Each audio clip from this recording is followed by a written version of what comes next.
नमस्कार। कक्षा पंचमी, विषय हिंदी, व्याकरण, अध्याय 4, भाग 2, प्रकरण कारक के प्रकारों के बारे में समझेंगे। हाँ, उससे पूर्व कल हमने क्या पढ़ा था? कारक।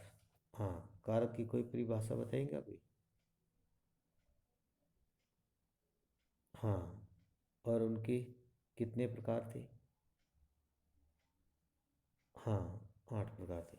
ठीक है, तो आज 8 प्रकार तो थे, उनके प्रकार के एक एक के बारे में जानकारी प्राप्त करेंगे। कारक। सुनिए, कारक के प्रकार। हिंदी भाषा में कारक 8 प्रकार के होते हैं, जिन्हें निम्नानुसार दर्शाया गया है।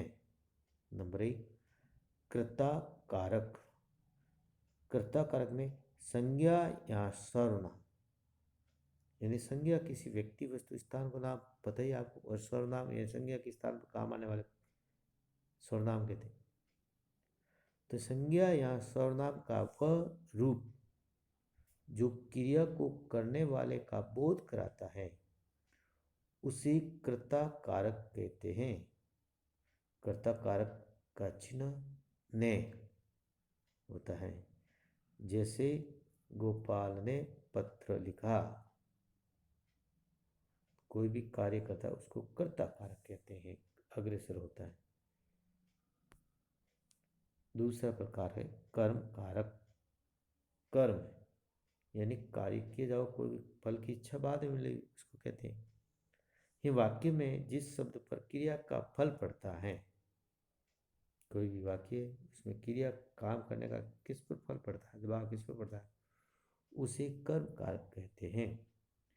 जैसे कर्म कारक का चिन्ह को है। जैसे राम ने रावण को मारा, यानी राम ने रावण को मारा। किसने मारा? राम ने। तो इसका कार्य का फल किस पर पड़ा? हाँ, रावण पर पड़ा, मारा। ठीक है, तो उसको कहते हैं कर्म कारक। तीसरा प्रकार है करण कारक, यानी वाक्य में कर्ता जिस साधन या माध्यम से क्रिया करता है, यानी कोई भी वाक्य के अंदर पढ़ने से मालूम होता है कर्ता कोई न कोई साधन या माध्यम से कोई न कोई कार्य करता है, क्रिया करता है। क्रिया के साधन को कर्ण कारक कहते हैं, यानी क्रिया करने का जो साधन है अपने पास, उसी को हम कर्ण कारक कहते हैं। कर्ण कारक का चिन्ह से है। उदाहरण के लिए, जैसे मैं पेन से लिखता हूँ, यानी मैं काम जरूर करता हूँ, किससे करता हूँ? पेन से करता हूँ। तो ये करने का साधन है, इसीलिए उसको कर्ण कारक कहते हैं। चौथा प्रकार है संप्रदान कारक। संप्रदान यानी सभी को सभी स्थान पर देने वाला। संप्रदान दान देने वाला, देने वाला।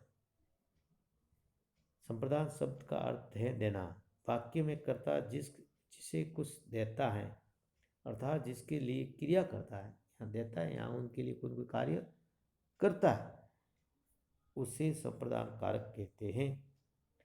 संप्रदान कारक का चिन्ह के लिए है, इनके लिए किसी न किसी के लिए कोई कार्य करना। जैसे कमलेश माँ के लिए दवाई लाया, यानी माँ के लिए किसी को देने का कार्य किया, तो उनको कहते हैं संप्रदान कारक। पांचवा कारक है अपादान कारक। अपादान यानी वाक्य में किसी संज्ञा या सर्वनाम के जिस रूप से एक वस्तु या व्यक्ति का दूसरी वस्तु से अलग होने का बोध होता है, उसे अपादान कारक कहते हैं। यानी एक के पास से दूसरे पास जाना, अलग होना, उसे अपादान कारक कहते हैं। अपादान कारक का चिन्ह से अलग होना, यानी उसका सीना अलग से अलग होना।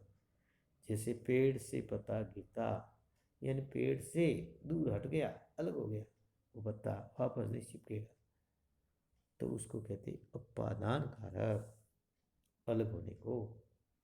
पांचवा कारक है, छठा है संबंध कारक। संबंध कारक जब वाक्य में किसी संज्ञा या सर्वनाम का अन्य किसी संज्ञा या सर्वनाम से संबंध हो, उसे संबंध कारक कहते हैं। संबंध कारक का चिन्ह का, के, की, रा, रे, री से है। जैसे राधा गोपाल की बहन है, इनका के, की, रा, रे, री, किसी न किसी, यह खुद तो संज्ञा सर्वनाम है ही और किसी दूसरे संज्ञा और सर्वनाम से संबंध रखता है, ऐसे को संबंध कारक कहा जाता है। सातवां अधिकरण कारक। अधिकरण का मतलब अधिकार जमाना, यानी मेरा ही अधिकार है। जब वाक्य में प्रयुक्त संज्ञा या सर्वनाम के जिस रूप से क्रिया के आधार का बोध होता है, कोई कार्य करने का आधार का बोध होता है कि ये मैंने किया, उसे अधिकरण कारक कहते हैं।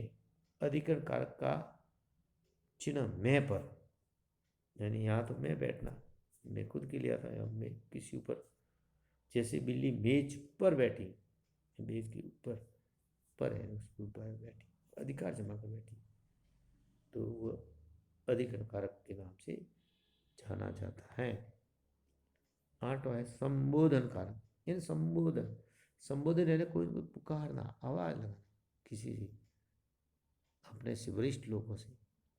वाक्य के द्वारा किसी संज्ञा या सर्वनाम को पुकारा या बुलाया जाता है, या संबोधित किया जाता है, उसे संबोधन कारक कहते हैं।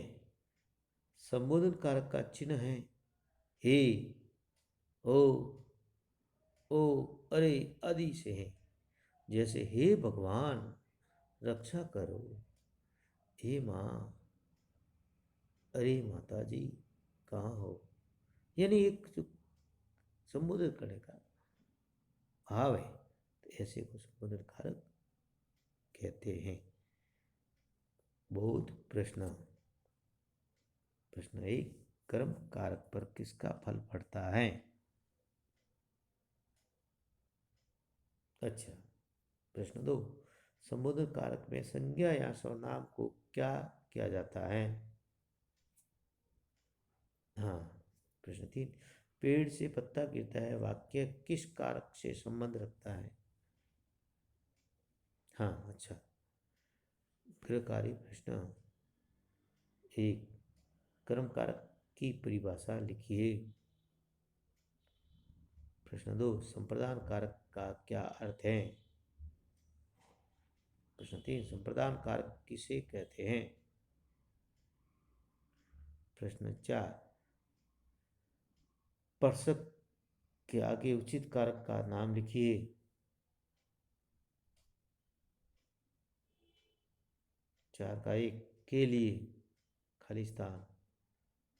दो, दूसरे से पृथक होना खाली स्थान। नंबर तीन में मैं पर खाली स्थान। चार काके की खाली स्थान। पांच से द्वारा खाली स्थान। छह ने खाली स्थान। सात को खाली स्थान। आठ अरे। इन गृह कार्य बोध प्रश्नों को अपनी उत्तर पुस्तिका में सुंदरता से करना है। धन्यवाद।